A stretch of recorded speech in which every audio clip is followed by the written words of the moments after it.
तो स्वागत है आपका इस दूसरे लेक्चर में जिसका नाम है पॉलिनोमियल्स। तो क्लास 9th के पूरे मैथ्स को हम मास्टर कर रहे हैं, जिसमें आज का हमारा लेक्चर पॉलिनोमियल पर बेस्ड है। तो उसको शुरू करने से पहले मैं थोड़ा रिकॉल कराना चाहूँगा आपको। क्लास 8 में जो हमने उद्गम सीरीज किया था उसमें ये सारी की सारी आइडेंटिटीज आपने क्लियर की थी, राइट। कैसे आता है ये भी डिराइव करके मैंने दिखाया था आपको। तो आज हम देखने वाले हैं कि पॉलिनोमियल्स इन वन वेरिएबल क्या होता है। तो याद कीजिए, पॉलिनोमियल जो होता है वो एक्चुअल में अलजेब्रिक एक्सप्रेशन होता है। अलजेब्रिक एक्सप्रेशन अब क्या होता है समझते हैं कि कांस्टेंट्स और वेरिएबल दोनों के कॉम्बिनेशन को अलजेब्रिक एक्सप्रेशन बोलते हैं। अब बात आती है सर कांस्टेंट और वेरिएबल क्या होता है। देखो, कांस्टेंट वो होता है जिसकी वैल्यू फिक्स होती है 3, 5, 1/√2, 0 एक्सेट्रा, है ना। वेरिएबल वो होता है जो चेंज होता रहता है, वेरी करता रहता है। एग्जाम्पल के तौर पे एक्स, वाई, जेड, ठीक है। यहाँ पे अगर बोला वन वेरिएबल, इसका मतलब केवल एक्स हो। एक्स हो तो सब जगह एक्स ही हो, वाई हो तो सब जगह वाई हो, मतलब एक ही वेरिएबल में होना चाहिए। तो फिर से पॉलिनोमियल क्या होता है, अलजेब्रिक एक्सप्रेशन होता है। अलजेब्रिक एक्सप्रेशन क्या होता है, जो कांस्टेंट और वेरिएबल से मिलकर बना होता है। कांस्टेंट क्या होता है, जिसकी वैल्यू फिक्स होती है, लाइक 3, 5, 1/√2, 0, 3/4, -1/2 एक्सेट्रा। वेरिएबल वो होता है जिसकी वैल्यू चेंज होती रहती है, एग्जाम्पल के तौर पे X, Y, Z etcetera, right. आगे बढ़ते हैं। और पॉलिनोमियल को मैंने बता ही दिया। अच्छा, पॉलिनोमियल में ध्यान रखिए कि जो भी वेरिएबल है ना, उसका पावर जो है, पावर नेचुरल नंबर होना चाहिए। नेचुरल का मतलब 1, 2, 3, 4, 5 ये सब होना चाहिए, ना तो फ्रैक्शन होना चाहिए, फ्रैक्शन नहीं होना चाहिए और नेगेटिव नहीं होना चाहिए, ठीक है। ओके, तो आगे बढ़ते हैं। आगे आप देख सकते हो बेसिक स्टफ है, जो इंपॉर्टेंट रहेगा मैं बता दूंगा। कॉपी पेन लेकर आई होप कि आप बैठे रहोगे और सारा कुछ आप उसको नोट डाउन करते रहोगे। मोनोमियल आपको मालूम ही है क्या होता है, क्लास 8 में ही मैंने समझाया था उद्गम सीरीज में आपको कि type of algebraic expression, monomial, binomial, trinomial. Mono का मतलब एक, जिसमें केवल एक टर्म हो। बाई का मतलब जिसमें केवल दो टर्म हो। ट्राई मतलब 3 एंड सो ऑन, ठीक। ओके, आगे बढ़ते हैं और देखते हैं इसमें क्या है। The degree of a non zero constant polynomial is zero. मतलब डिग्री मैंने समझाया था आपको कि अलजेब्रिक एक्सप्रेशन को है जो है उसको हम कैटेगराइज कर सकते हैं on the basis of their degree. देखो, अगर डिग्री जीरो है मतलब हाईएस्ट पावर ऑफ वेरिएबल। क्या होता है degree, highest power to the variable, है ना। तो अगर वो कुछ भी नहीं है, कोई वेरिएबल ही नहीं है उसमें, मतलब उसके पावर जीरो है, तो उसको हम क्या बोलेंगे, कांस्टेंट पॉलिनोमियल को जीरो, है ना, जीरो डिग्री का पॉलिनोमियल बोलेंगे। अगर डिग्री 1 हुआ मतलब हाईएस्ट पावर 1 है तो उसको लीनियर, 2 हुआ क्वाड्रेटिक, 3 हुआ cubic and so on, right. यहाँ पे जैसा आप देख सकते हो क्या है, 5 है तो 5 डिग्री का हो गया। यहाँ पे देखो हाईएस्ट पावर क्या है, 8 है तो 8 डिग्री का हो गया। यहाँ पे कुछ पावर ही नहीं है, मतलब 0 डिग्री का पॉलिनोमियल है। ओके, आगे बढ़ते हैं और समझते हैं क्वाड्रेटिक। ये सारा कुछ बता ही दिया, quadratic polynomial, cubic polynomial, everything, right. Okay, तो यहाँ पे पहला एक्सरसाइज पे आ जाते हैं। एक्सरसाइज से पहले एक पॉइंट और था। एक पॉइंट और क्या था, not defined. What is the degree of a polynomial, the degree of the zero polynomial is not defined. मतलब अगर जीरो पॉलिनोमियल है तो उसका डिग्री नहीं डिफाइन है, ठीक है।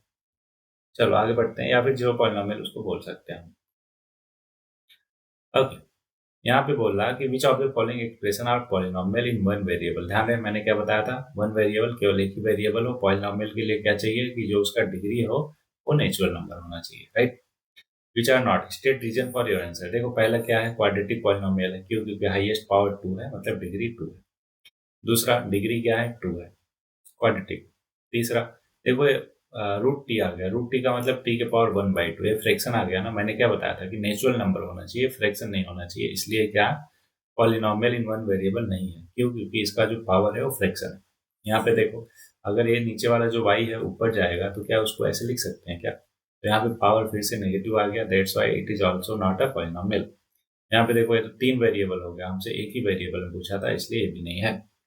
अगला, right the coefficient of x square in each of the following. देखो कोफिशिएंट क्या होता है, मैंने समझाया है आपको कोफिशिएंट कि जो पर्टिकुलर वेरिएबल का कोफिशिएंट पूछे तो उसके साथ लगा हुआ जो नंबर है with sign is known as coefficient. जैसे यहाँ पे देखो एक्स स्क्वायर का, यहाँ पे देखो एक्स स्क्वायर का कोई भी नंबर नहीं है एसोसिएटेड, तो जिसका कोई नहीं होता उसका भगवान होता है, मतलब 1 होता है। तो 1 जो है क्या हो गया, कोफिशिएंट हो गया एक्स स्क्वायर का पहले वाले पार्ट में। दूसरे वाले पार्ट में विद साइन मैंने बोला है आपको, राइट, तो ये हो गया -1। अगले वाले पार्ट में +π/2, अगला वाला पार्ट है ही नहीं इसलिए 0। क्यों? क्योंकि 0 इंटू एक्स स्क्वायर तो लिख ही सकते हैं, इसलिए इसका क्या हो गया? 0 आंसर हो गया।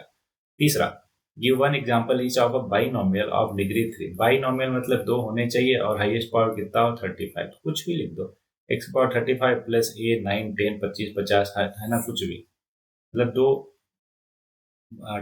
टर्म होने चाहिए और हाईएस्ट डिग्री जो वेरिएबल है उसका 35 होना चाहिए।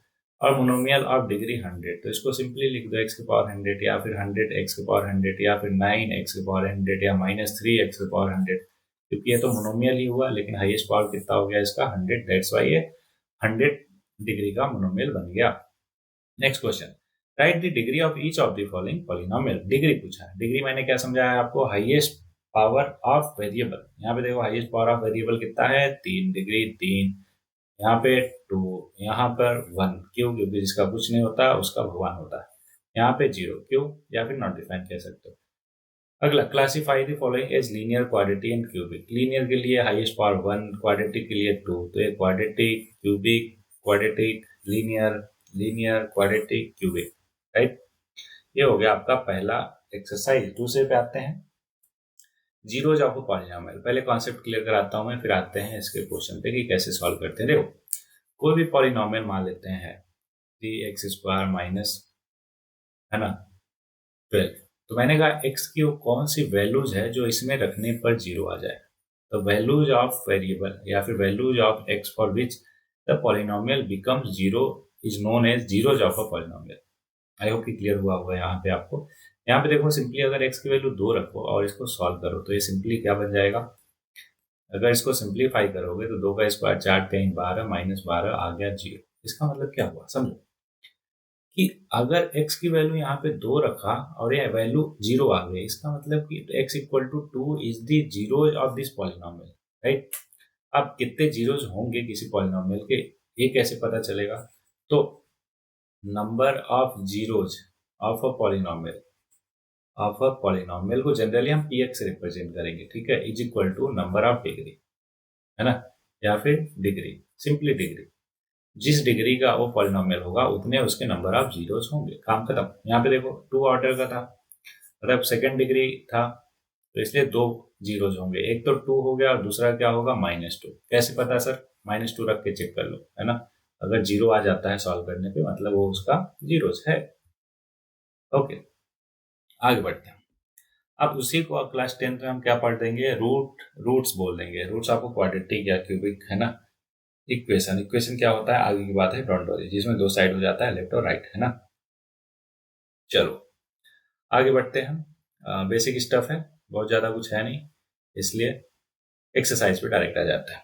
तो ये सेकंड एक्सरसाइज रहा आपके सामने। बोला find the value of polynomial इतना 8 0 -1 -2 पे। सिंपली क्या करेंगे? पॉलिनोमियल है हमारा, ऐसे लिख देंगे 5x - 4x² + 3। हमसे पूछा पी एक्स इक्वल टू 0 पे, मतलब पी 0 बताना है। जहां भी x दिख रहा 0 रख दो। जैसे ही 0 रखेंगे आ जाएगा सिंप्लीफाई करने पे 0 - 0 + 3, ओवरऑल आ गया 3। सेम वे में अगर हमसे -1 पूछा था, -1 रख दीजिए, तो 5 × -1 -4 × -1 का होल स्क्वायर + 3। सिंप्लीफाई करते हैं एवरीबॉडी। -5 माइनस, देखो -1 का स्क्वायर +1 होता है, 4 × +1 4 ही रह जाएगा, तो 5 4 9 में से 3 गया -6। This is your final answer. Same way में क्या दूसरा क्वेश्चन आसानी से हम नहीं निकाल सकते? बिल्कुल निकाल सकते हैं। सिंपली क्या करेंगे? P0 P1 P2 निकालो। यहाँ पे पहले 0 रखो, फिर 1 रखो, फिर 2 रखो। सेम वे में बाकियों में भी वही करना है। चलो आगे बढ़ते हैं। तीसरा है verify whether the following are zeros of the polynomial. Zero होने के लिए क्या होना पड़ेगा? वैल्यू रखने पर उसकी पॉलिनोमियल की वैल्यू 0 आनी पड़ेगी। यहाँ पे देखो p -1/3 चेक करते हैं क्या है। सिंपली क्या करेंगे? -1/3 रख देंगे, ठीक है, और इसको सॉल्व कर लेंगे। जैसे ही सॉल्व किया तो हमें मालूम चला कि ये सिंप्लीफाई होके क्या आ गया? 0। जैसे ही 0 आया हमें पता चल गया कि जो x की वैल्यू रखने पर पॉलिनोमियल की वैल्यू 0 आई तो वही उसका पॉलिनोमियल होगा, सॉरी जीरोज होगा। तो इसलिए -1/3 will be zeros of this polynomial. Same way में बाकी पार्ट आप कर सकते हो बहुत ही आसानी से। जो डिफिकल्ट वाला दिख रहा उसको मैं बता दूंगा, डोंट वरी। जैसे ऐसे में देखो डिफिकल्ट दिख रहा आपको, इसको मैं बता देता हूँ। पहले बोला कि -1/√3 रखो, तो रख देते हैं। -1/√3 देखते हैं क्या आता है। तो 3 × -1/√3 का होल स्क्वायर -1। तो देखो माइनस का स्क्वायर प्लस हो जाता है, आपको पता है। √3 का स्क्वायर 3, पहले चैप्टर में हमने पढ़ा। तो देखो 3 से 3 गया, ओवरऑल बचा 1 -1, जो किया जाता है 0। तो -1/√3 is the zeros of this polynomial. Okay, दूसरा आप चेक करते हैं 2/√3। तो सिंपली क्या करेंगे, इस पॉलिनोमियल में 2/√3 रख देंगे। तो देखो 3 × 2/√3 का होल स्क्वायर -1। तो 3 × 2 का स्क्वायर 4, √3 का स्क्वायर 3 -1। देखो 3 से 3 तो कैंसिल आउट, तो 4 -1 आ गया 3, जीरो तो आया नहीं, इसलिए 2/√3 उसका जीरोज नहीं है, केवल -1/√3 है। दूसरा भी कोई होगा, क्यों? क्योंकि एक डिग्री इसका 2 है, मतलब क्वाड्रेटिक पॉलिनोमियल है, दैट्स वाई इसके दो जीरोज होंगे। पहला तो -1/√3 होगा, थोड़ा कॉमन सेंस लगाओगे तो आपको पता चलेगा दूसरा रूट इसका +1/√3 होगा। Very good. तो हमने तीसरा भी कर लिया, इसमें सारे आसान है बाकी के, तो उसको आप आराम से कर लोगे, इसलिए मैं बाकी नहीं बता रहा। ओके, चौथे क्वेश्चन पे आ जाते हैं। चौथा क्वेश्चन ये रहा आपके सामने, बोला find the zeros of the polynomial in each of the following case. देखो कितना आसान है। x+5, इसमें x की वैल्यू क्या रखी जाए कि x+5 जीरो बन जाए।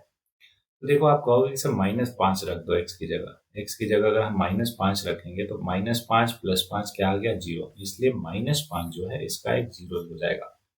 अगला वाला +5 हो जाएगा। अगला वाला x की जगह क्या रखा जाए कि ये जीरो बन जाए, तो सिंपली उसको मान लिया करो कि वो मान लो जीरो आ जाता है। क्या, 2x + 5 जीरो हो जाए। तो यहाँ पे सॉल्व कर लो, +5 उधर गया -5। अच्छा, 2 इधर मल्टीप्लाई में है, उधर जाएगा तो डिवाइड में हो जाएगा, इसलिए -5/2 इसका एक जीरोज हो गया। सेम वे में 3x का जीरोज निकालना है। तो देखो अगर 3x का जीरोज निकालना है तो मान लो कि 3x = 0 है, तो यहाँ से x की वैल्यू आ गई 0। तो x = 0 is the polynomial, sorry, zeros of 3x। अच्छा, इसका निकालना है, बहुत ही आसान, cx + d = 0। तो यहाँ से cx = -d और x की वैल्यू आ गई -d/c। तो आई होप कि लीनियर में, लीनियर मतलब जो हाईएस्ट पावर 1 हो, डिग्री 1 हो, तो उसमें जीरोस कैसे निकालते हैं वो निकालना मैंने आपको सिखा दिया। मजा तो आएगा क्वाड्रेटिक और क्यूबिक वाले में। क्यों? क्योंकि लीनियर का तो बच्चा बच्चा भी निकाल लेता है, मतलब आसान होता है, हर कोई निकाल लेता है। ठीक है, आगे से जब भी मैं बच्चा बोलूंगा तो ऑफेंड नहीं होना है कि सर हम भी तो अभी भी बच्चे हैं, है ना, ऐसा क्यों बोलते हो आप। कहने का मतलब कि वो सारी चीजें आसान होती है, इसलिए मैं बोलता हूँ वो कि ये तो बच्चों वाला चीज है, मतलब सब कर लेंगे उसको, आसान है। चलो, अब मजेदार टॉपिक स्टार्ट होता है इस चैप्टर का, जिसका नाम है फैक्टराइजेशंस ऑफ पॉलिनोमियल्स। स्टार्ट करते हैं एवरीबॉडी। तो समझते हैं फैक्टर थ्योरम क्या बोलता है। फैक्टर थ्योरम ये बोलता है कि अगर हमारे पास कोई भी क्वाड्रेटिक पॉलिनोमियल है, क्वाड्रेटिक आपको मालूम है उसके दो फैक्टर होंगे, दो जीरोस होंगे, तो मान लेते हैं दो जीरोस क्या होगा, x - a और x - b, जहाँ पे a और b उसके जीरोज होते हैं। जीरोज का मतलब अगर इसकी वैल्यू यहाँ पे रखा जाए, मतलब p a और p b निकाला जाए तो दोनों की वैल्यू आएगी क्या, जीरो। एग्जाम्पल ले लेते हैं। मैंने कहा x² - 5x + 6। मैंने कहा इसके जो जीरोज है ना, मान लेते हैं a और b है, तो इसलिए इस पूरे पॉलिनोमियल को x - a और x - b लिख सकते हैं।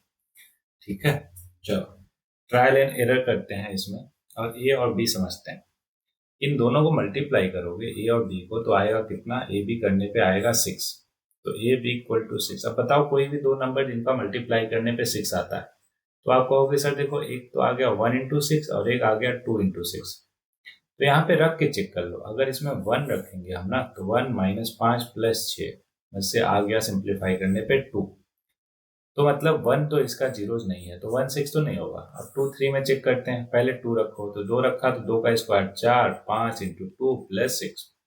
तो ये देखो 10 - 10 जीरो आ गया, मतलब इसका एक जीरो 2 है और दूसरा जीरो 3 है। तो इस तरीके से भी हम निकाल सकते हैं, इसको हम बोलते हैं क्या, फैक्टर थ्योरम। आई होप कि आपको क्लियर हो गया होगा। एग्जाम्पल लेते हैं एक और। यहाँ पे देखो एग्जाम्पल ये बोल रहा है कि x + 2 is a factor of इतना एंड इतना। एग्जामिन करना है कि अगर ये फैक्टर है कि नहीं। बात बताइए, x + 2 फैक्टर है, जैसे ऊपर देखिए x - a अगर फैक्टर है तो x = a रखने पर ये जीरो आना चाहिए। सेम वे में x + 2 अगर फैक्टर है तो x + 2 में x की वैल्यू क्या आ गई, -2। तो a इसमें रखा जाए अगर, तो जीरो आ जाना चाहिए। अगर जीरो आ गया तो x+2 फैक्टर हुआ, अगर नहीं आया तो नहीं हुआ। सेम वे में ये दूसरे वाले के लिए भी चेक कर लेते हैं। अच्छा, दूसरा आसान है इसलिए तुरंत चेक कर लेते हैं। तो 2 इंटू एक्स की वैल्यू -2 रख दिया, सिंप्लीफाई किया, तो आ गया -4 +4, कैंसिल आउट हो गया, ओवरऑल आ गया 0। इसका मतलब x+2 is the factor of 2x+4। Same way में ऐसे दूसरे वाले को भी चेक किया जा सकता है। आई होप यहाँ तक आपको बहुत ही अच्छे से क्लियर। अगला बोला find the value of k अगर x-1 is a factor of this.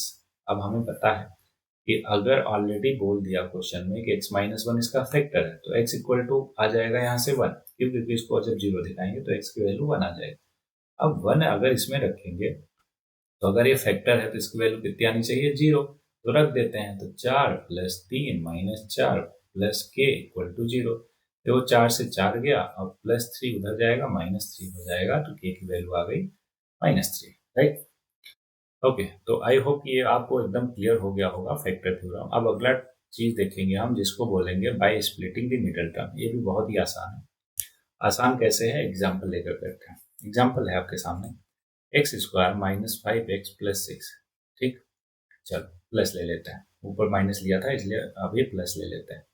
तो यहाँ पे ध्यान से समझो, मान लो इसके जीरोज a और b हैं, ठीक है।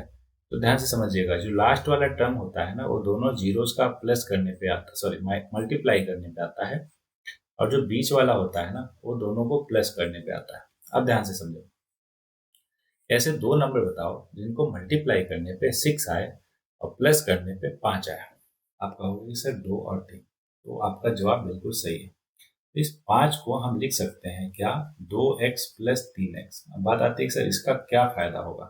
इसका फायदा होगा कि हम फैक्टर कर लेंगे। देखो पहले दूसरे में क्या कॉमन दिख रहा, x, और तीसरे और चौथे टर्म में क्या कॉमन दिख रहा, 3, ये बन गया x+2।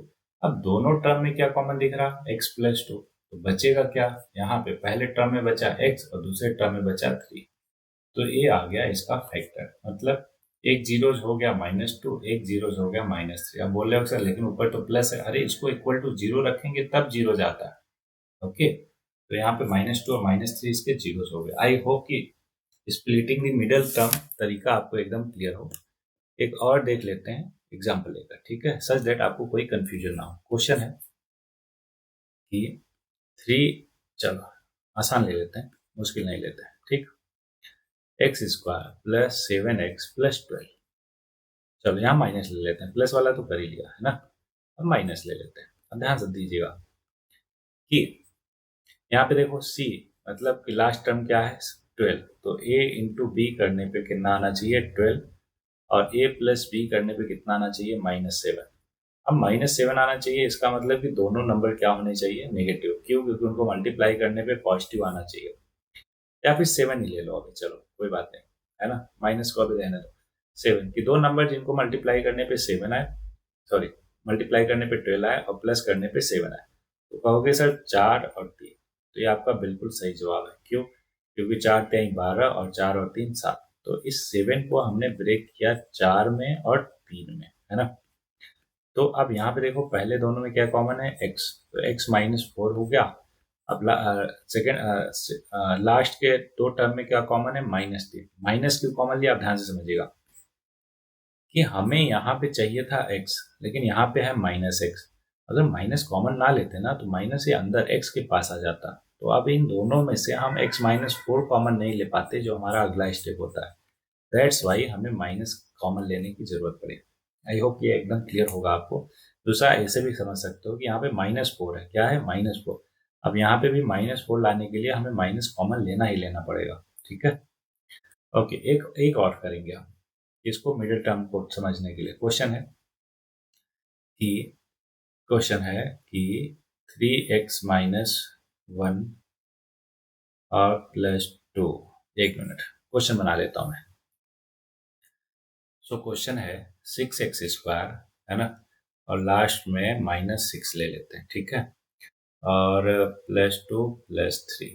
ओके, 3 और 2, 3 दूनी 6, और और माइनस और -5x, ठीक है। तो ये हमारे पास क्वेश्चन है। मैंने कहा कि इसको आप फैक्टराइज करो। तो सिंपली आप क्या करोगे, ध्यान से समझो, मैंने सिखाया है आपको, क्या सिखाया है कि दो नंबर लो जिनको मल्टीप्लाई करने पे क्या आना चाहिए, -6 नहीं, यहाँ पे देखो अभी एक्स स्क्वायर के साथ 6 है, बाकी सबके साथ 1 था इसलिए -6 लेते थे, लेकिन अभी क्या करेंगे, -6 इंटू 6 करेंगे जो क्या आ जाएगा -36, और प्लस करने पे क्या आना चाहिए, -9 5 आना चाहिए। अब ऐसे दो नंबर बताओ तो आप कहोगे कि सर ऐसे दो नंबर हैं, एक तो -9 और एक 4। क्यों? क्योंकि दोनों को मल्टीप्लाई करके देखो -36 आएगा और प्लस करके देखो -5 आएगा। तो इसलिए इसको ब्रेक कर दीजिए किसमें, -9x और +4x में। ठीक। अब देखो पहले दोनों में क्या कॉमन दिख रहा है आपको, बोलोगे सर 3x कॉमन दिख रहा, तो ये बचेगा 2x -3, और तीसरे चौथे में 2 कॉमन दिख रहा, तो ये आ गया 2x -3। अब दोनों में क्या कॉमन दिख रहा, दोनों में कॉमन दिख रहा ब्रेकेट, ब्रेकेट मतलब 2x -3 कॉमन हो गया, तो दूसरे ब्रेकेट में बचा 3x +2। आई होप कि आपको बहुत अच्छे से हो गया होगा क्लियर, राइट। चलो आ जाते हैं आगे, फैक्टराइज इतना यूजिंग द फैक्टर थ्योरम। देखो एक तो फैक्टर थ्योरम मैंने सिखाया कि क्या, इसको हम लिख सकते हैं x माइनस ए, सॉरी y है तो y माइनस ए और y माइनस बी। अब दो नंबर जिनका मल्टीप्लाई करने पे क्या है, 6 आए और प्लस करने पे 5 आए, बताओ 2 और 3, तो आंसर हो गया, राइट। ऐसे फैक्टराइज, अब इसको फैक्टराइज करना है तो सिंपली क्या करेंगे फैक्टराइज करने के लिए, तो जैसा हमने क्वाड्रेटिक में किया था वैसे ही क्यूबिक में करेंगे। देखो इसके टोटल कितने फैक्टर बनेंगे, 3, x माइनस ए, एक्स माइनस बी और x माइनस सी। अब ध्यान से समझिएगा, तीनों को मल्टीप्लाई करने पे ए बी सी क्या आना चाहिए, 120 -120 आना चाहिए। तो अब -120 का फैक्टर कर लो, -120 का फैक्टर करो तो आ जाएगा 1 2 3 4 5 6 ऐसे कहां तक, 60 तक। तो उसमें से कोई भी रख के चेक करो कि ये कब जीरो आता है, इसको हम ट्रायल एंड एरर मेथड बोलते हैं। तो जनरली आपके लेवल पे +-1 या +-2 रखने पर जीरो आ जाता है। फॉर एग्जाम्पल अगर +1 रखने पर जीरो आया, इसका मतलब x-1 उसका एक फैक्टर हो जाएगा। -1 रखने पे जीरो आया तो x+1 उसका एक फैक्टर हो जाएगा। अच्छा उल्टा क्यों मैं बोल रहा हूँ, ध्यान दीजिएगा, जानबूझ के नहीं बोल रहा, एक्चुअल में बोल रहा। क्यों? क्योंकि अगर +1 है तो x इक्वल टू +1 हुआ, +1 इधर आएगा तो x-1 ही तो फैक्टर हुआ। सेम वे में अगर -1 उसका एक फैक्टर हुआ मतलब x इक्वल टू -1, तो -1 अगर लेफ्ट में आएगा तो x+1 बन जाएगा, राइट। ओके, इसको क्या करते हैं, एक क्वेश्चन से करके देखते हैं, ठीक है। जैसे ये पर्टिकुलर क्वेश्चन देख लेते हैं, सामने ये आपके टाइम थोड़ा बच जाएगा, है ना। तो ये है एक पॉलिनोमियल हमारे पास कि x³ माइनस इतना इतना इतना, ठीक है। तो बोल रहा है कि इसको फैक्टराइज करो। तो अभी मैंने समझाया आपको कि +-1 या +-2 जनरली रखेंगे। अब ऐसे क्या क्या रख सकते हैं वो ये बताता है लास्ट वाला। क्यों? क्योंकि तीनों को मल्टीप्लाई करने पे लास्ट वाला आता है, तो लास्ट वाले का फैक्टर कर लो, द कांस्टेंट टर्म जो है जो फैक्टर कर लो, तो जो फैक्टर आता है ना वही रखने पर फाइनल हमारा आंसर आ जाता है, ठीक है। तो यहाँ पे चलो हमने +1 रखा, तो +1 रखने पर जीरो आ गया, मतलब x-1 इसका एक फैक्टर हो गया, ओके।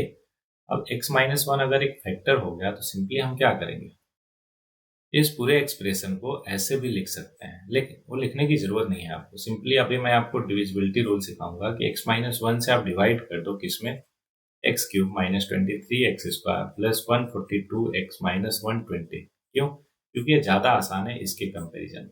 वैसे कर तो आप ये भी सकते हो, लेकिन ये डिवाइड करना ज्यादा आसान है। तो जैसे ही डिवाइड किया दूसरा हमारा क्या आ जाएगा, मतलब कि जो क्वोशिएंट आएगा वो क्वाड्रेटिक आ जाएगा। अब क्वाड्रेटिक को करना तो अभी तक हमने सीखा ही है, राइट। तो इसको हम आसानी से कर लेंगे, ओके। चलो इस एक्सरसाइज को सॉल्व करते हुए हम सीख लेंगे डिविजिबिलिटी, ठीक। तो यहाँ पे बोला determine which of the following polynomial has a x+1 is a factor. देखो अगर x+1 फैक्टर है तो x इक्वल टू यहाँ से क्या आ गया, -1। -1 रखने पर अगर किसी में जीरो आ जाता है तो वो हमारा फैक्टर हो जाएगा। यहाँ पे देखो -1 रखा तो -1 का क्यूब, -1 को पावर आपको पता है, अगर ऑड है तो -1 आता है, -1 के पावर अगर इवन है तो +1 आता है कि नहीं। तो यहाँ पे देखो ऑड इवन ऑड इवन, तो कैंसिल आउट होके आ गया आंसर 0। इसका मतलब इसका ये तो फैक्टर है। यहाँ पे देखो odd even odd, sorry even odd plus one. तो यहाँ पे देखो minus minus minus minus, overall one बच गया, जीरो नहीं आया ना, तो इसलिए इसका फैक्टर नहीं हुआ। बाकी भी आप कर सकते हो। अगला, using the factor theorem to determine whether gx is a factor of px। gx जो है फैक्टर है px का नहीं। फैक्टर थ्योरम से सिंपली क्या करोगे, यहाँ से x की वैल्यू निकाल लो जो कि आ गया -1, उठा के रख दो इसमें। ठीक है, अगर जीरो आ गया सॉल्व करने पे, चलो मैं यहाँ पे कर देता हूँ पहला वाला पार्ट, बाकी आप कर लेना, है ना। तो ये आ गया -2 -1, सिंप्लीफाई किया तो ये देखो माइनस का पावर ऑड माइनस -2, माइनस का power even plus minus minus plus -1। देखो 2 से 2 गया, 1 से 1 गया, मतलब जीरो आ गया ना। इसका मतलब कि x प्लस 1 या फिर gx is the factor of px।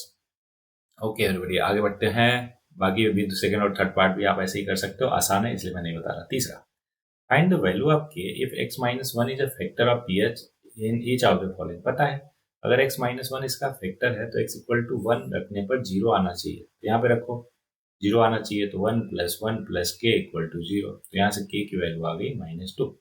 Same है में इसमें रखो, ये आ गया k -3 प्लस के इक्वल टू जीरो, तो यहाँ से 2k इक्वल टू 3 और k इक्वल टू 3/2। तो बाकी सेकेंड और फोर्थ पार्ट में भी ऐसे ही निकाल सकते हो। अच्छा, रूट आ गया तो घबराना नहीं है ना। यहाँ पे देखो रखा हमने x की वैल्यू 1, तो ये कुछ ऐसा बन गया, है ना। अब ये उधर जाएगा, माइनस वाला प्लस हो जाएगा, प्लस वाला माइनस हो जाएगा, k की वैल्यू ऐसे आ गई। अब फोर्थ क्वेश्चन क्या बोल रहा है, ध्यान से समझते हैं। बोल रहा है फैक्टराइज। याद कीजिए अभी मैंने सिखाया दो तरीका, क्या, एक तो फैक्टर थ्योरम और दूसरा स्प्लिटिंग मिडिल टर्म, है ना। तो स्प्लिटिंग मिडिल टर्म करते हैं क्यों, क्योंकि वो ज्यादा आसान है और ज्यादा जगह इस्तेमाल किया जाता है। ठीक है, चलिए। तो बोला फैक्टराइज दिस, मैंने क्या समझाया आपको कि a इंटू बी करो, क्या आएगा, पहला इंटू तीसरा, मतलब 12 इंटू 1। और a प्लस बी करो तो क्या आना चाहिए, ये बीच वाला मिडिल टर्म कितना, 7। देखो a इंटू बी करने पे 12 आना चाहिए और a प्लस बी करने पे 7 आना चाहिए। आपको पता है 3 और 4, तो 7x को ब्रेक कर दो 3 और 4 में। ठीक है, अब कॉमन ले लो, पहले दो में क्या कॉमन लोगे, 4x, क्या आ जाएगा 3x -1। लास्ट के दो में क्या कॉमन लोगे, -1। माइनस क्यों कॉमन लिया, याद कीजिए, यहाँ पे -1 लाने के लिए, यहाँ पे -3x को +3x बनाने के लिए, सच दैट अब दोनों में सेम चीज हो ब्रैकेट में कॉमन लेने के लिए, है ना। तो ये आ गया 4x -1, this is the factor by splitting the middle term. अब बताओ कौन सा डिफिकल्ट लग रहा है आपको, चौथा लग रहा है, चलो वो भी बता देता हूँ मैं। यहाँ पे मैंने क्या समझाया कि a इंटू बी करो, क्या आ गया, -4 इंटू 3 -12, और a प्लस बी करो, क्या आ गया, -1। तो सीधे दिख रहा कि क्या क्या, -4 और +3 करने पे, तो इसलिए जो बीच वाला है उसको हम क्या करेंगे, -4 + 1 -4x + 3x। अब कर दीजिए, पहले दोनों में क्या कॉमन दिख रहा है, x कॉमन ले लो, तो ये बना 3x -4। दूसरे तीसरे में, सॉरी तीसरे चौथे में +1 कॉमन दिख रहा। यहाँ पे देखो एक ब्रैकेट में आ गया 3x -4, दूसरे ब्रैकेट में आ गया x + 1। तो this is your final answer. Okay, पांचवा देखिए, पांचवा क्वेश्चन बोला फैक्टराइज। अब देखिए यहाँ पर आ गया हमारा क्या, यहाँ पे आ गया क्यूबिक पॉलिनोमियल। अब इसको फैक्टराइज कर सीखने के लिए हमें पढ़ना पड़ेगा डिवीजन मेथड। ठीक है, चलो याद कीजिए मैंने क्या समझाया कि जैसे क्यूबिक पॉलिनोमियल आ जाए, सिंपली हमें क्या करना है, जैसे पहला क्वेश्चन ले लिया, हमें +1 +-1 या +-2 रखकर चेक करना है किस पे ये चीज जीरो आ रहा है। चलो +1 रखा, तो देखो +1 रखने पे 1 -2 -1 +2, तो ये देखो आ गया जीरो, मतलब x इक्वल टू +1 या फिर x -1 इसका एक फैक्टर है। ठीक है, अब अगर x -1 इसका फैक्टर है तो इसको अगर डिवाइड किया जाए हम, ठीक है, तो हमारा जो कोसेंट आएगा वो क्वाड्रेटिक आएगा, और जिसको फिर हम मिडिल टर्म स्प्लिटिंग में मिडिल टर्म से सॉल्व कर लेंगे। अब बात आती है कि सर डिवाइड कैसे करते हैं, चलो वो भी मैं सिखा देता हूँ आपको, ध्यान दीजिएगा, बहुत आसान है।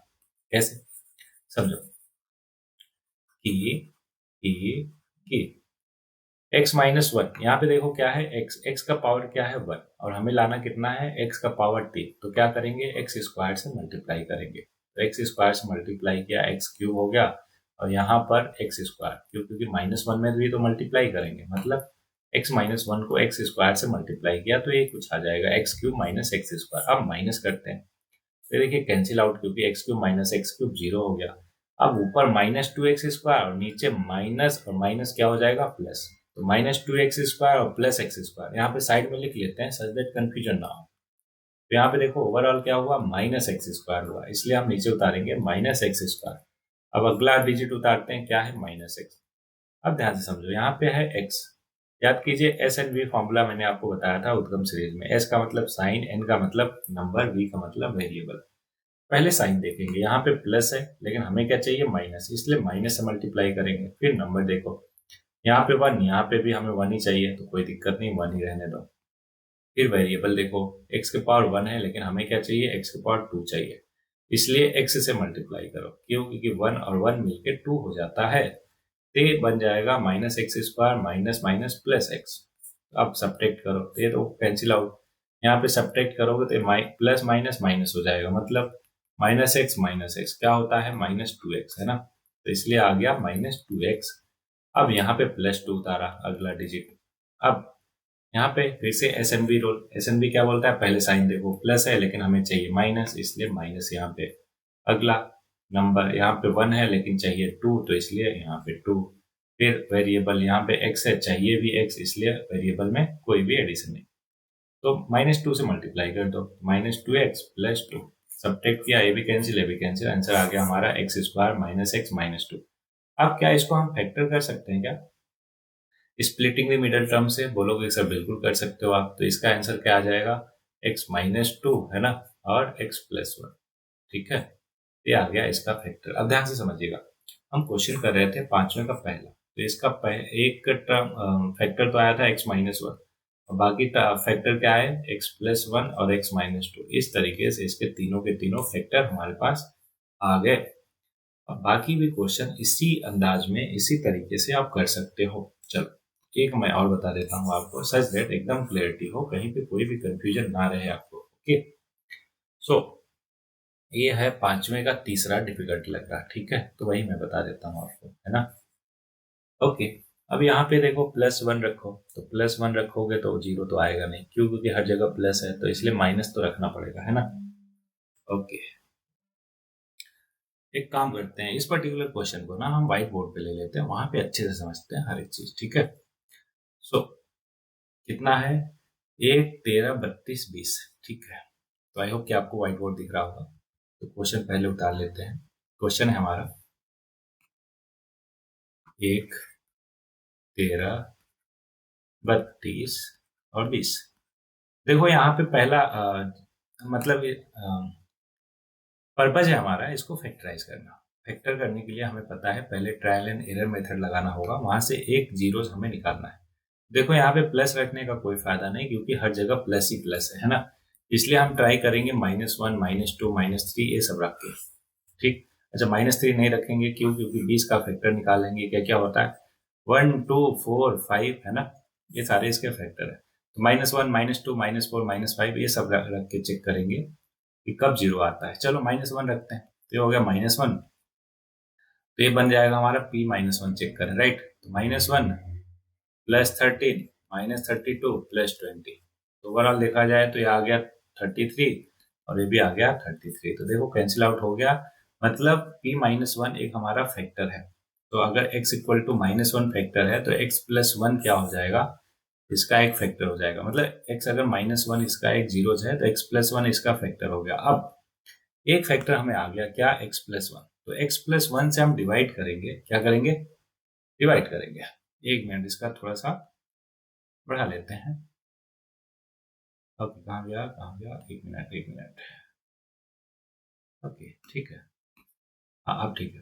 x + 1 से डिवाइड कर देंगे किसको, ऊपर जो हमारा पॉलिनोमियल है, क्या है पॉलिनोमियल, देखते हैं देखते हैं, x³ 1 13 32 20, ओके 1 मतलब x³ + 13x² + 32x + 20। चलो डिवाइड करते हैं। याद कीजिए मैंने क्या सिखाया, यहाँ पे देखेंगे पहले x की पावर 1 है, लाना हमें 3 है, तो इसलिए x² से multiply, S N B formula ध्यान रखिए। इसका मतलब पहले साइन देखेंगे, यहाँ पॉजिटिव है और यहाँ पे भी पॉजिटिव ही लाना है, तो इसलिए पॉजिटिव। दूसरा नंबर देखेंगे, यहाँ 1 है यहाँ भी 1 है, नो प्रॉब्लम। तीसरा वेरिएबल x1 है लेकिन क्यूब लाना है, x² से मल्टीप्लाई, तो ये बन गया x³ + x²। किसमें मल्टीप्लाई x² का ध्यान दीजिएगा, x + 1 में, क्यों, क्योंकि इससे हम डिवाइड कर रहे हैं, तो सब्ट्रैक्ट किया तो ये हो गया कैंसिल आउट, ए प्लस माइनस माइनस हो गया। अब 13 में से एक गया, 12 आ जाएगा, तो 12x²। अगला डिजिट उतारेंगे जो कि है +32x, फिर से वही एस एन बी, यहाँ पे देखो साइन देखो, यहाँ प्लस है यहाँ पे भी प्लस है तो प्लस ही रहेगा। दूसरा नंबर यहाँ 1 है लेकिन हमें लाना 12 है, दैट्स वाई यहाँ 12। अब वेरिएबल तीसरा, यहाँ 1 है लेकिन पावर हमें 2 चाहिए, इसलिए एक बार x से मल्टीप्लाई करेंगे तो 12x² प्लस 12x हो गया। सब्ट्रैक्ट किया तो ये तो कैंसिल आउट, ये माइनस प्लस माइनस माइनस। अब 32 में से 12 गया तो आ जाएगा 20x। अब अगला डिजिट फिर से उतारा, क्या आ गया? प्लस। Very good. फिर से वही बात, S N V formula, S का मतलब साइन, यहाँ पे क्या है? प्लस, लाना क्या है? प्लस, इसलिए हम क्या करेंगे? प्लस से मल्टीप्लाई। अगला नंबर यहाँ पे 1 है लेकिन लाइक चाहिए हमें 20, दैट्स वाई यहाँ पे 20। फिर 20 से मल्टीप्लाई कर दिया, क्यों? क्योंकि वेरिएबल सेम है। अब सब्ट्रैक्ट करेंगे, माइनस माइनस कैंसिल आउट दोनों, राइट? तो आंसर आ गया x² प्लस 12x प्लस 20। अब इसको फैक्टर करेंगे, किसको? x² plus 12x plus 20। अब हमें मालूम है इसको फैक्टर करना कैसे, स्प्लिटिंग द मिडिल टर्म। दो नंबर लो जिनको मल्टीप्लाई करने पे 20 आया, प्लस करने पे 12 आया। जल्दी बताओ, हाँ जल्दी बताइए। बिल्कुल सही। ए की वैल्यू हो गई 10 और बी की वैल्यू हो गई 2। 10 और 2 12, 10 दूनी 20। तो इसको ब्रेक करेंगे 10 और 2 में, तो 10x प्लस 2x प्लस 20। पहले दोनों में कॉमन है x, तो x प्लस 10 हो गया ब्रैकेट में। दूसरे तीसरे और चौथे में कॉमन है 2, तो x प्लस 10। दोनों में कॉमन x प्लस 10, तो दूसरे ब्रैकेट में हो गया x प्लस 2।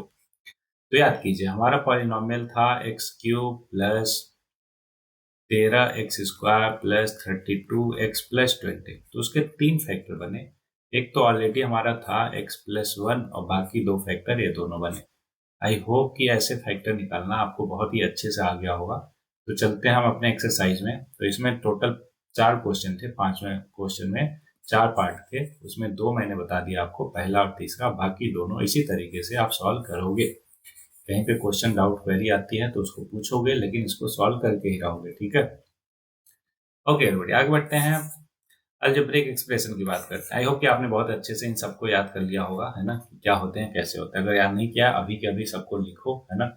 और याद करो, क्यों? क्योंकि बहुत जरूरी है, ठीक है? अब बात आती है कि क्यों करें, क्या फायदा है। तो फायदा देखो ऐसे दिखाता है कि अगर हमें मल्टीप्लाई करना हुआ 105 इंटू 106 को, तो क्या कर सकते हैं, कैसे आइडेंटिटी यूज कर सकते हैं।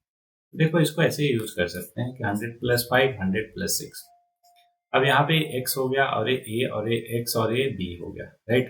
तो अभी हमने पढ़ा कि x plus A into X plus B करने पे आइडेंटिटी क्या होती है? x² plus X A plus B into sorry plus A B. अब ए बी पता है, x पता है, तो आइडेंटिटी यूज करके कर सकते हैं। अब बात करो कि सर एक बात बताओ, चाहे तो हम इसको डायरेक्ट मल्टीप्लाई ना कर लें, इतना कौन हमें झमेला करे, है ना? कौन सीखे सारा कुछ, हमने बचपन में सीखा मल्टीप्लाई करना।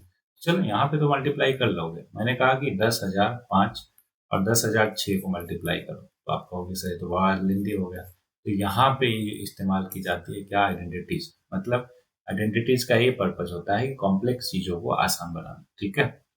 अब देखो फैक्टराइज करना तो हमने सीख ही लिया, आराम से कर लेंगे, ठीक है? तो इसलिए आगे बढ़ते हैं। आइडेंटिटीज की हेल्प से जितनी भी आइडेंटिटीज आपको दिख रही है ब्लैक में, सब आपको नोट डाउन करना है और कॉपी में नोट डाउन करके याद भी रखना है, ठीक है? ये ऑलरेडी मैं उद्गम सीरीज में क्लास 8 में सब कुछ बता चुका हूँ, इसलिए दोबारा नहीं समझा रहा।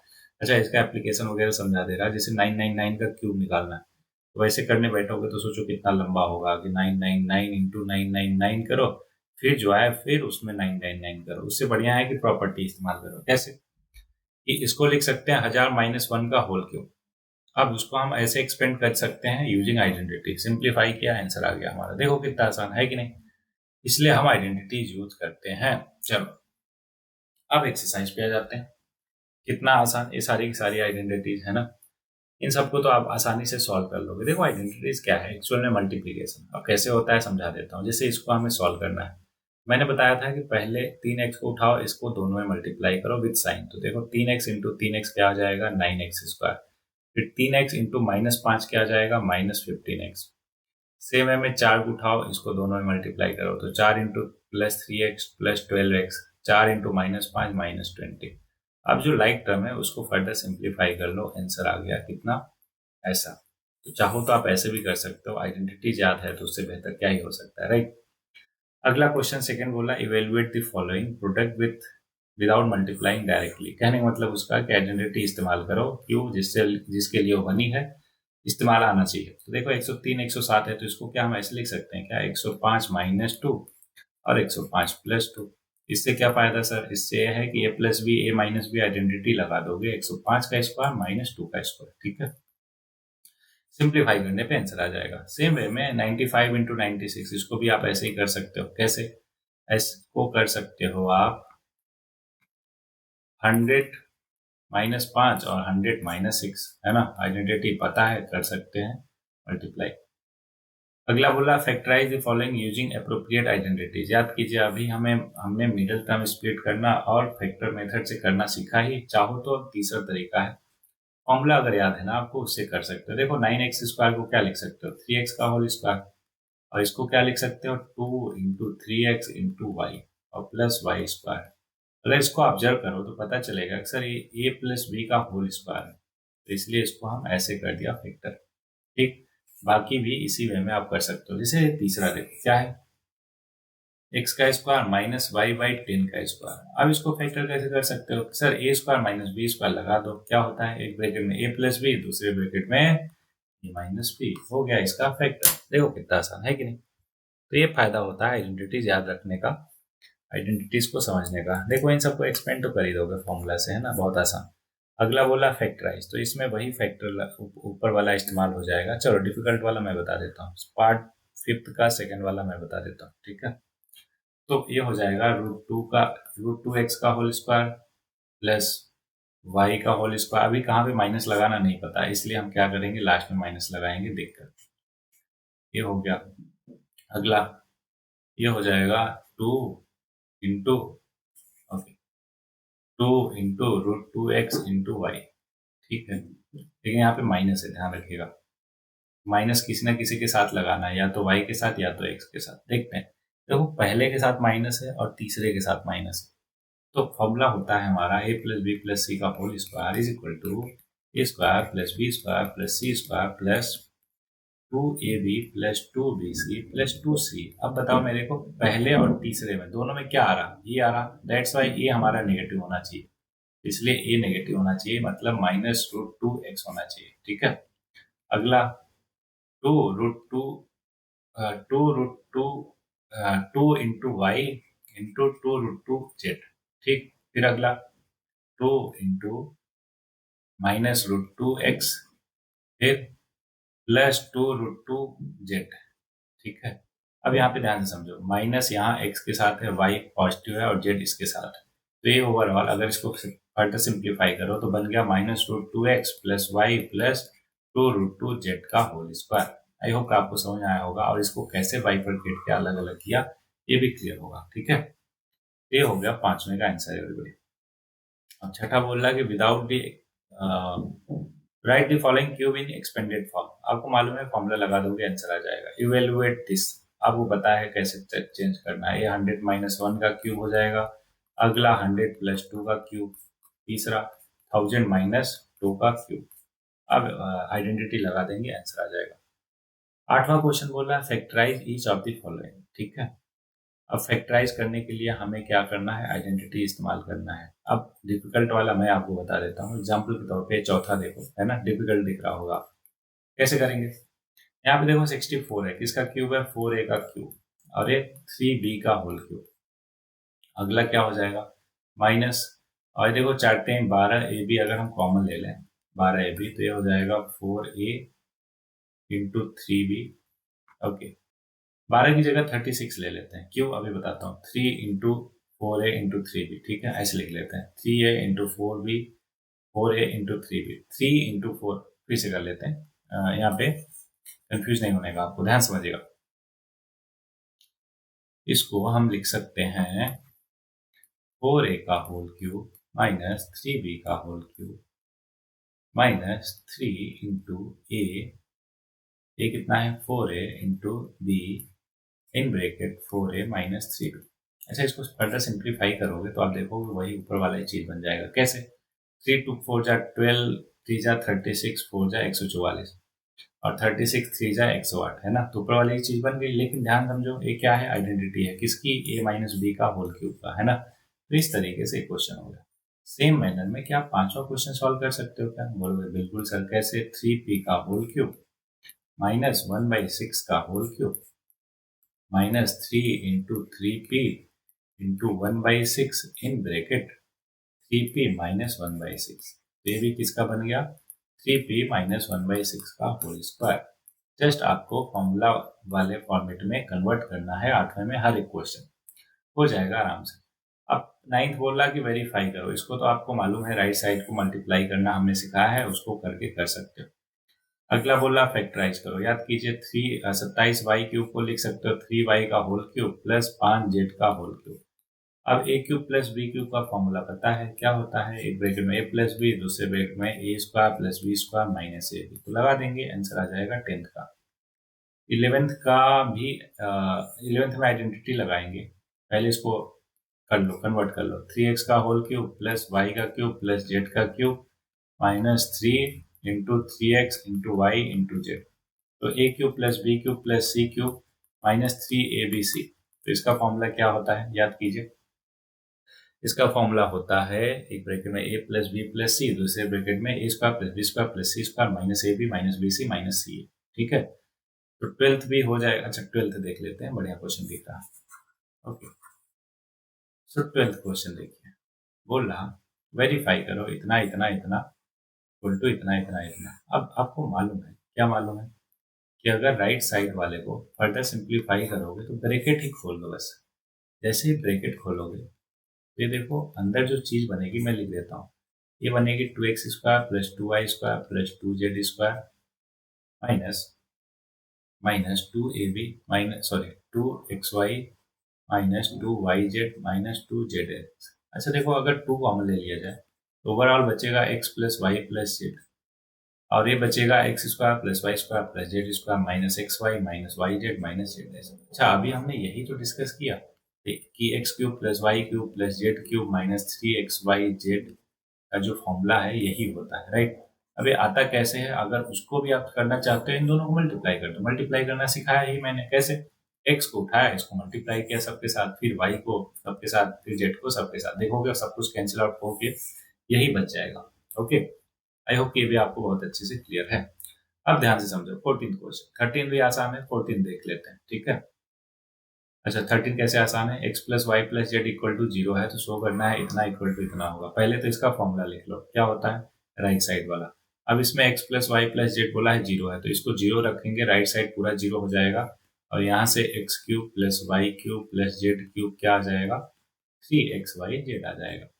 इसी को अप्लाई करना है आपको क्वेश्चन नंबर 14। क्या कि पहले इन सबको प्लस करके देख लो, क्या 0 आ रहा है क्या? x plus Y plus Z अगर 0 आ रहा होगा तो x³ plus y³ plus z³ क्या आना चाहिए? 3xyz। पहला देखो 7 5 12 माइनस 12 मतलब माइनस 12 प्लस 7 प्लस 5। सिंप्लीफाई करने पे आ गया 0। इसका मतलब इन तीनों का जो क्यूब होगा ना, वो इक्वल टू होना चाहिए 3 इंटू माइनस 12 इंटू 7 इंटू 5 के, है ना? तो ये आ गया 5 12 पंजे 60 6 3 18 पंजे 90 18 6 126 1260 माइनस में आंसर हो गया ये पहले वाले। दूसरा भी देखो, प्लस करने पे 28 माइनस 15 माइनस 13 क्या आ जाएगा? 0। इसलिए इसका आंसर होना चाहिए 3 into 28 into minus 15 into minus 13, right? ये भी क्वेश्चन हो गया आपका अच्छे से।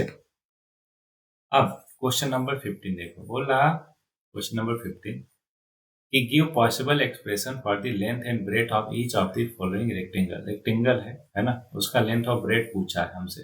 सिंपली देखो क्या है कि लेंथ और ब्रेथ, हमें पता है एरिया ऑफ रेक्टेंगल होता है लेंथ इंटू ब्रेथ, तो ये दोनों मल्टीप्लाई करके दिया है, तो क्या इसका हम फैक्टर नहीं कर सकते? आप बोलोगे सर बिल्कुल कर सकते हैं, कितने सारे तरीके सीखे हमने।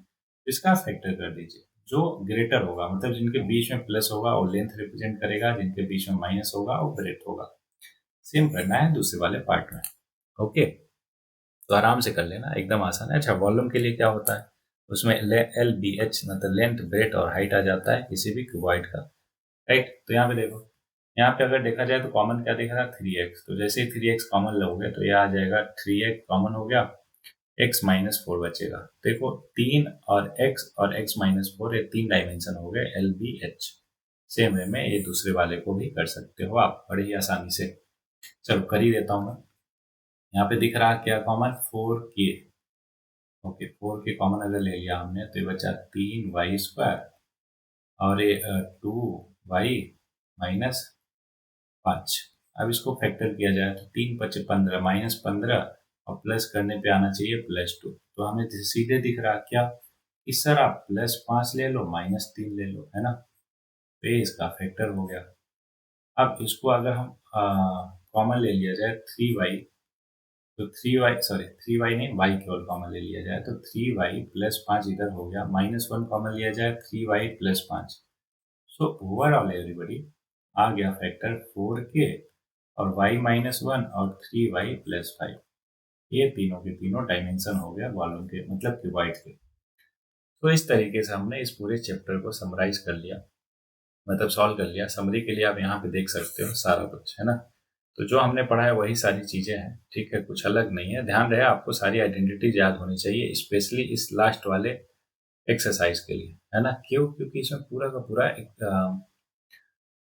का पूरा आइडेंटिटीज का ही यूज है। देखो, अभी मैं चाहता तो एक एक क्वेश्चन आपको अच्छे से एक्सप्लेन करता, है ना, पूरा का पूरा सॉल्व करता। वो तो आपको हर जगह मिल जाएगा, है ना। तो पर्पज वो नहीं है कि आपको जस्ट एक रटा रटाया चीज दे दिया जाए, आप फिर वही रट के चले जाओ, नहीं। पर्पज है आपके अंदर वो पर्टिकुलर अप्रोच डेवलप करने का, है ना, कॉन्सेप्चुअल क्लैरिटी का। तो मेरा यहाँ पे कॉन्सेप्ट ये है कि देखो, अगर 10 क्वेश्चन है, 4 मैं करूंगा डिफिकल्ट वाले, तो 6 आपसे करवाऊंगा, है ना। क्यों? क्योंकि जब तक आप करोगे नहीं तब तक अच्छे से वो क्लियरिटी नहीं आएगी, कितना भी सामने वाला, है ना, करके आपको दिखा दे, बता दे। ओके, आई होप ये सारी चीजें आपको बहुत ही अच्छे से बेहतरीन वे में क्लियर हुई होंगी। कहीं पे कोई भी डाउट होता है किसी भी एक्सरसाइज में तो आपको डिस्कस करना है ना, कमेंट बॉक्स में। चलिए, तो आज के लिए आपका होमवर्क है, ध्यान समझिएगा। पहला होमवर्क ये है कि इस 9th की एनसीईआरटी में जितने भी क्वेश्चन हैं, including example, example plus exercise, वो आपको बहुत अच्छे से कर लेना है, सारे के सारे। दूसरा, एनसीईआरटी एग्जाम्पलर, जैसा कि मैं बोलता हूँ, एग्जाम्पलर को आपको सॉल्व करना है। तीसरा, RD शर्मा, ठीक है, RS अग्रवाल भी कर सकते हो, लेकिन RD शर्मा में वैरायटी ऑफ क्वेश्चन हो जाते हैं, तो उसको आप कर लो, है ना। RD शर्मा, ये तीनों के तीनों बुक को आप करो। अगर मैथ्स में आप एक बेहतर लेवल चाहते हो और कहीं से भी कोई भी प्रॉब्लम आती है तो पूछो, डिस्कस करो, है ना। सारा कुछ बताया जाएगा, समझाया जाएगा। तो ये रहा आज का होमवर्क। मिलते हैं नेक्स्ट लेक्चर में। टिल देन लड़ते रहिए, बढ़ते रहिए और पढ़ते रहिए।